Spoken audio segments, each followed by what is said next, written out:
what is another bet fans should have their eyes on tonight? For tonight, I'm not afraid to go back to Al Horford props. And I'm thinking if Rob Williams gets ruled in, like he's at 22 and a half points and rebounds, that could tick down to 21 and a half if Rob Williams is in. And there's really no effect there. He played 39 minutes and had 22 and 16 on Saturday. So I'll go back to Al Horford props for tonight. But honestly, my favorite bet on the board, give me the Heat money line tomorrow night. I know these guys said the Sixers have the better chance to bounce back of these two teams.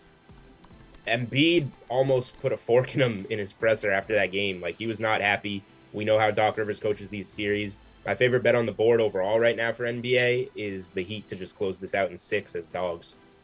All right, Jeff, what do you think?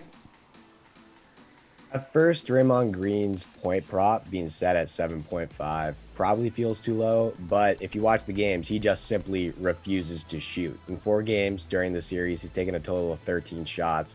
He hasn't scored more than 6 points in a contest. He played 33 minutes last game and took 2 total shots. At this point, he's just completely committed to being the facilitator in this Warriors offense, just making things flow while Steph, Clay, Wiggins, and Poole run off-ball screens and create space. Unless he goes to the free throw line multiple times, I have a hard time believing he'll score 8 or more points tonight. Whalen, bring us home.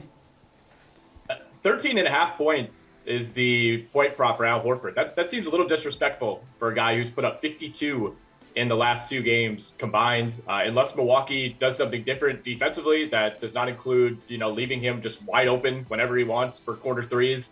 I think he could clear that, by the end of the third quarter, especially if Robert Williams doesn't end up playing in this game and we see Al Horford, play 35 plus minutes again.